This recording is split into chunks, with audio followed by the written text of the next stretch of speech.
Welcome back to another episode of the Flying G Huddle, your inside look at Gladwin football. I'm Casey Campbell. I'm your host. And with me, as always, is Gladwin head football coach Mark Jarstfer. Hello, coach. How are you? Doing good. Good to be back on the right side of things. What's that behind you there? Just the JPC trophy. I had to throw it back there for decoration. Yeah. Of course, if you didn't know, Gladwin did beat Beaverton this week, and also took the Jack Pine Conference once again. So what was it just like taking the conference and all that stuff, and coming off the loss last week to Pontiac Notre Dame Prep, and then getting a big win like this?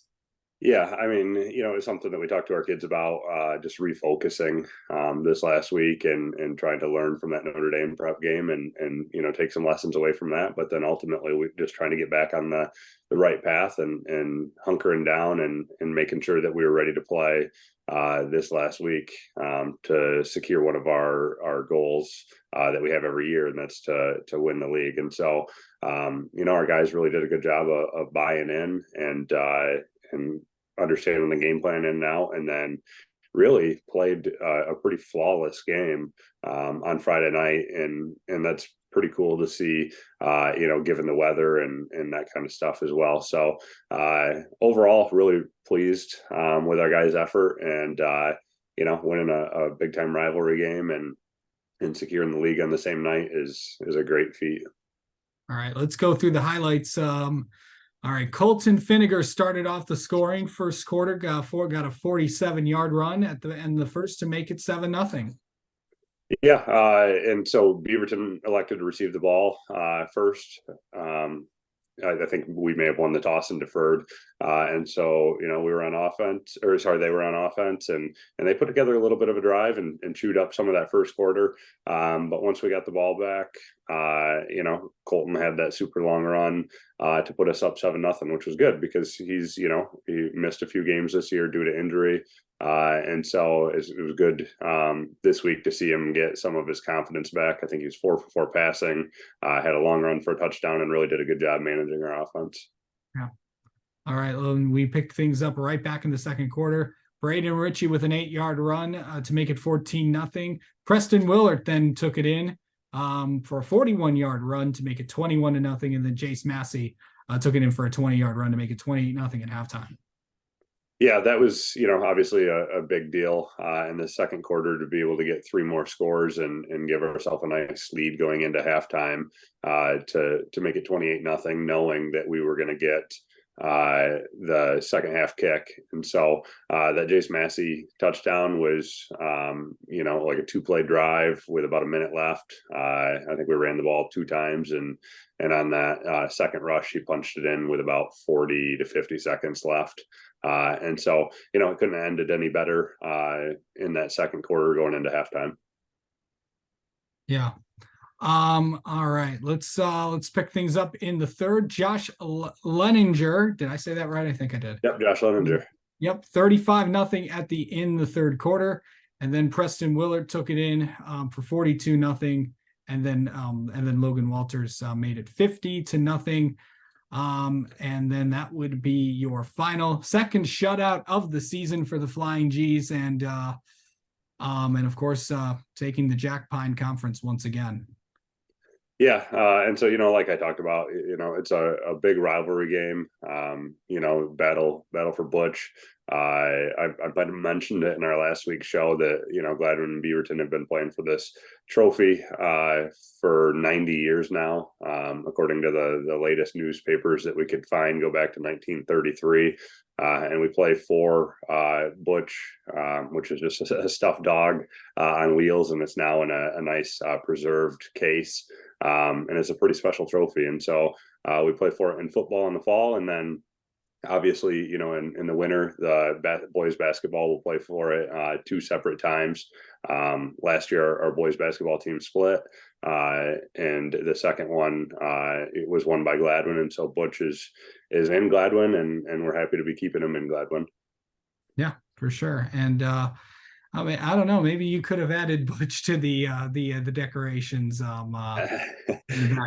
Yeah, we don't take Butch out of the school too often. He's a pretty sacred piece around Gladwin, and I think we will take him out later this week. The last few years when we've been able to win him and bring him back to Gladwin, we normally take him out on the town to A&W, or this year we'll probably go somewhere locally in town to the businesses that are really supportive of our program, for ice cream or something like that. A little treat for them.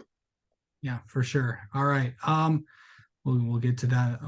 Speaking of, I know the businesses, and I know that there's a lot of sponsors that keep this thing going. So I guess it's now. We can do this now. Now it's time to, if you want to shout out some of them, go ahead. Yeah, I mean, there's honestly just too many to shout out. Hall Kokatovich Funeral Home has always been super supportive of the things that we do. Logan Kokatovich was a big time player for us. Over the past few years. If I were to go and mention too many more, I know I'd leave out some.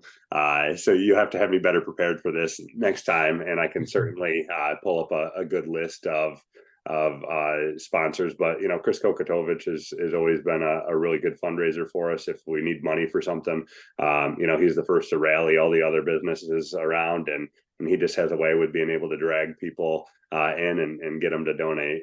And so we're really thankful for him and all the things that they've done for us over the past. And I know that he's a watcher of the show too, so I'm sure he'll appreciate that. Yeah, for sure. All right. Well, it's time for everyone's favorite part of the show. By the way, let me ask you this.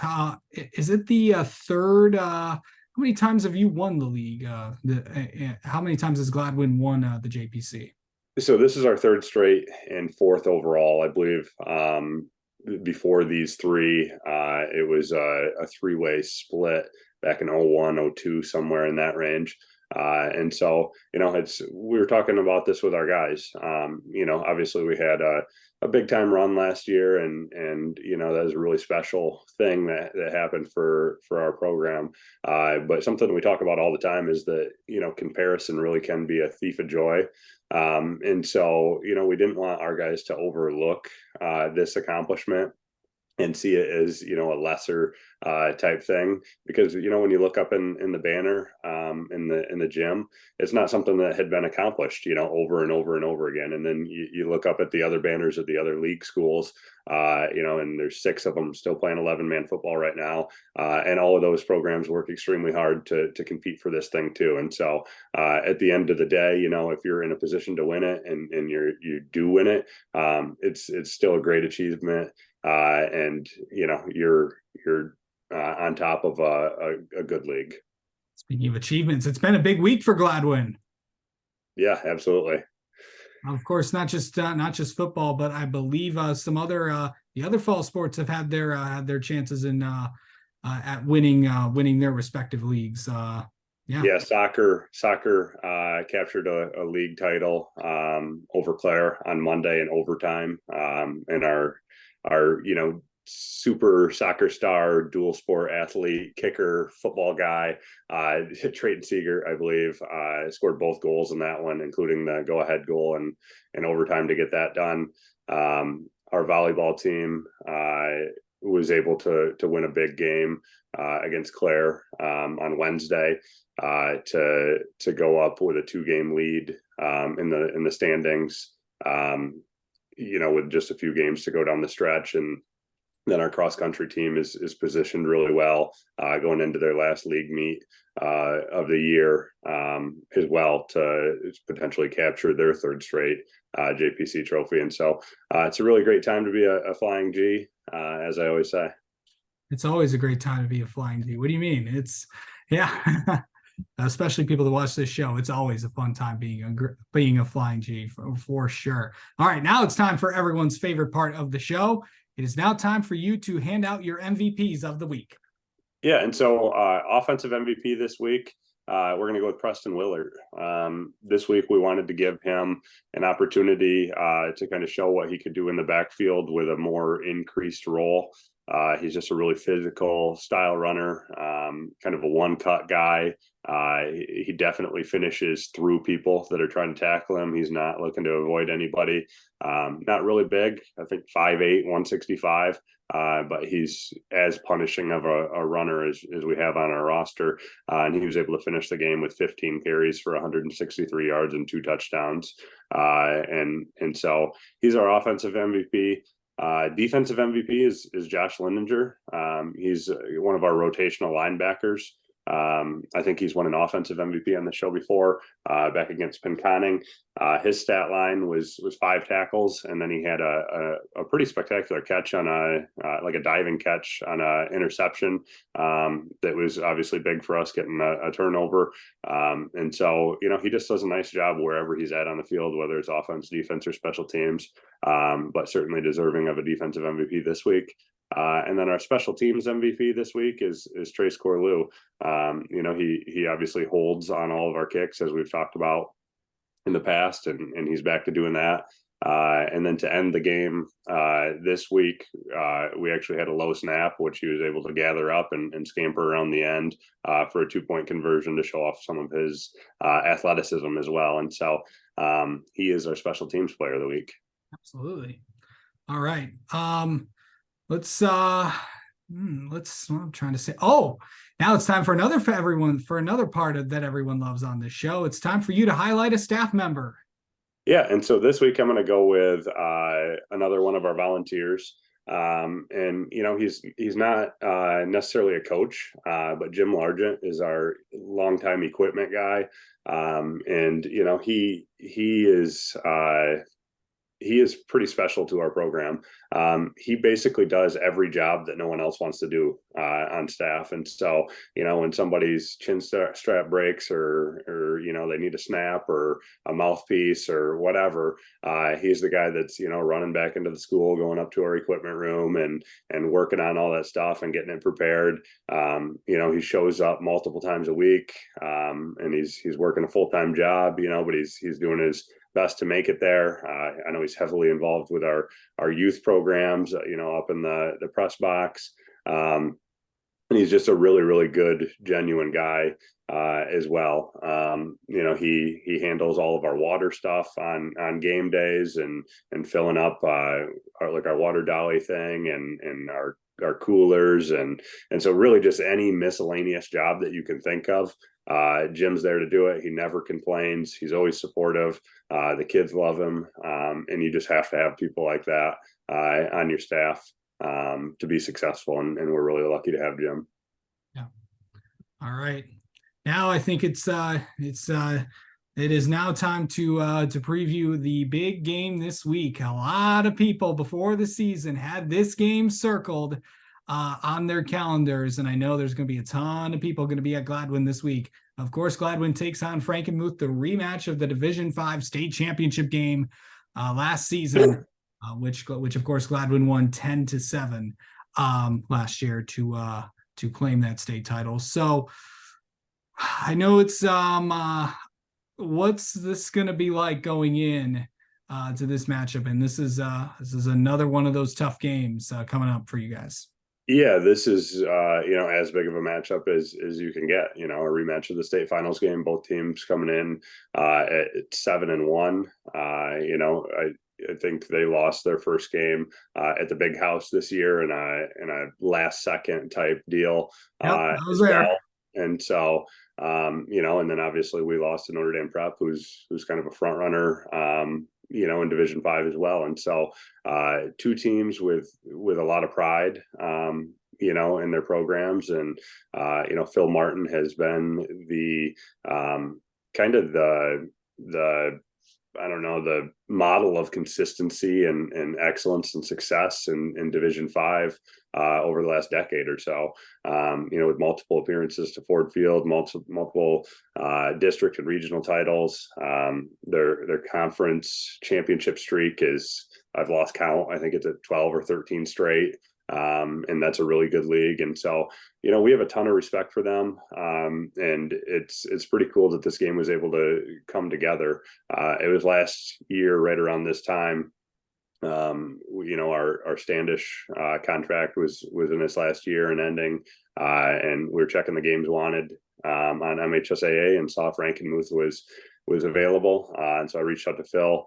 Around week 9, week 10, something like that. And we were able to put this thing together. And little did we know, it would be a rematch of the state championship game. And so, just kind of previewing that, it's going to be a really physical game, that both teams are going to be really disciplined on defense and doing what they do.